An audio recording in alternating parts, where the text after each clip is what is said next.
Hi everyone, Dr. Dan Lawrence here. The purpose of this video is to provide a little bit of context about the origins of rhetoric as we understand it in ancient Greece. Probably the first thing I would note is that rhetoric probably existed before ancient Greece. It just so happens that we have extant fragments of texts and extant meanings surviving, right? You'll see this term pop up a lot when we're studying the ancient world, extant, extant, meaning just surviving papyri, fragments, pottery, the artifacts that have made their way down through history. And you'll see throughout the Williams textbook that sometimes it's by almost mere chance that we have certain works by Aristotle, for example. They were carried from one country to another and discovered in someone's basement, essentially. And of course, the fire at the Library of Alexandria.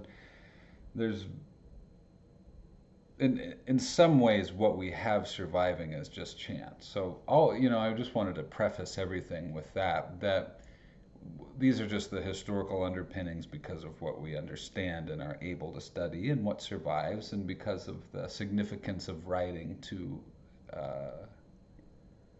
the ancient Greeks. Although you'll see in Plato's Phaedrus that even Plato was a little bit skeptical of writing as a technology.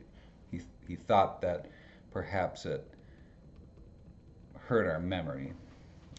That's an oversimplification, but you'll see that kind of skepticism of writing as a technology at the end of Plato's Phaedrus, and for other reasons as well, because writing is static. It's not animated like a human. You can't interact with it. Uh, those are interesting critiques of writing in Plato's Phaedrus. But just wanted to preface, the origins of rhetoric are what we have surviving. The earliest human musical instruments have been dated to around 30 or 40,000 years ago. Some bone flutes and ocarinas later, things like that. And then we have all sorts of surviving paintings and wall art, these kind of cave paintings you've probably seen, like the Chauvet cave paintings. And so there's some sense of art and symbolic representation of reality 30, 40, 50,000 years ago, and maybe longer too. But this tracks with what's known as the cognitive revolution in human development. Something seems to have happened some 30, 40,000 years ago where humans are suddenly able to understand the world symbolically, to start creating art, music, probably stories, and this is where language perhaps takes off too. But because so long ago, we don't have a great record of it. Anyway, it's in the what I'm saying is we just have a nice history of the first use of the term rhetoric in from the ancient Greeks. So that's where we ground it. But there were certainly rhetorical things happening, people using stories and language and music to persuade before that. People gave speeches before ancient Greece. But it's in some of the conflicts of ancient Greece that rhetoric emerges, and that's what Kennedy does a really great job of explaining in his piece, The New History of Classical Rhetoric. You have this tension where rhetoric develops as a necessity. Ancient Athenians, citizens of Athens, would have had to have defended themselves in a court of law. If they were accused of a crime, they wouldn't hire a lawyer, they would go in and have to defend themselves. So you can imagine that those people, if they were not experienced speakers, might hire the help of someone who could teach them how to speak very persuasively and make a better case for themselves. Those teachers that they hired were the sophists. And so this is a very useful thing for citizens who could get help making their case, learning how to be a better public speaker. So the sophists were basically just teachers for hire, Some of them were a little more eccentric, like Gorgias, whose Encomium of Helen you will read in this class. Gorgias was a kind of rock star public speaker. He would travel around.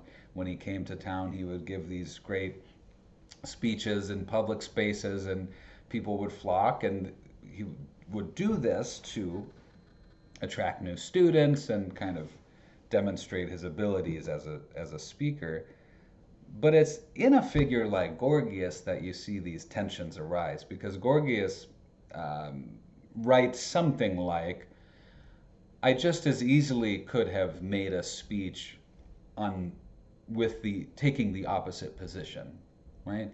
Just as easily could have presented my language in such a way that I could argue for the opposite case of almost anything. And this is what Plato will accuse the sophists of being just technical speakers, just being teachers of only the technical elements of speech, teaching people how to be great speakers, but not teaching them the ethics of what to speak about or how to think or what is the right thing to make a case for. So that's Plato's critique of the sophists, that they're just these teachers going around teaching people how to be great speakers, but not teaching them about the underlying ethical dimensions. You can imagine how why Plato would think that's dangerous. Teaching people to be persuasive speakers, but not teaching them any kind of philosophy, any kind of way to think about the world. That's actually a very dangerous thing, right? To go back to that Hitler example, there it is, a very powerful speaker who is ethically deprived, who has a very dangerous way of understanding the world. Nonetheless, a powerful speaker. So Plato is rightfully concerned about this. I think it seems that Plato's concern is coming from a very serious place. That's one of these initial conflicts. So you have the sophists who can teach people how to arrange a great speech, how to persuade people using various appeals, how to organize their language, how to use techniques like repetition. You see, I even just did there, I used something called anaphora by repeating how to do X, how to do Y, how to do Z. That's a type of technique called anaphora, where you use a similar construction, parallel construction at the beginning of subsequent sentences for greater effect. So things like that. Those are the tricks and techniques of a prescriptive, technical kind of rhetoric that can make you a really powerful speaker. But for thinkers like Socrates, Plato, Aristotle, that was a dangerous kind of approach to rhetoric, just the prescriptive, technical, just the techniques without the philosophy was a dangerous kind of approach to the art of speaking, the art of persuasion, to rhetoric for Plato and Socrates. And here, just as a quick tip for you too, you'll notice as you read the dialogues, after we get through the sophists and read the dialogues of Plato, you'll see that Plato writes Socrates as a character. And we understand that Socrates did not do any writing himself, but we do have Socrates, who was a real historical person. We have Socrates come to life as a character in Plato's dialogues. So, and Plato probably took some creative and artistic liberty with his presentation of Socrates. So that's just an important thing to remember: is we don't have any writings of Socrates. We just have him as a character in Plato's dialogues, Plato being a disciple of Socrates, and then Aristotle, a disciple of Plato, building on that work. You'll see all that, and we'll talk more about those big three, Socrates, Plato, and Aristotle, as they come up. But I think I'll wrap this up here. That was just a little bit of context for the beginnings of rhetoric in the ancient world, why it emerged, and already this core tension that you can see developing, and which will continue to be a theme throughout this class, is this relationship between essentially rhetoric and truth.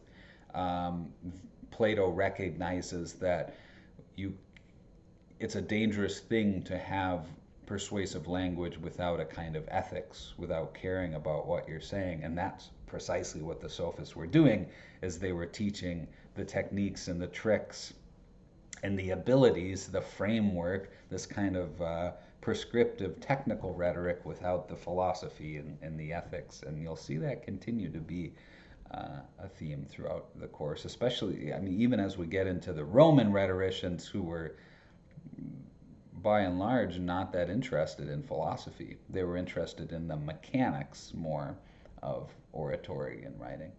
But again, that's enough for now. Just a little bit of extra context for you and some ideas for you to think about, and some context for your reading. Hope you're enjoying the course. Keep going. Go slow. Be patient. This is a thinking person's course. We're doing thinking and writing.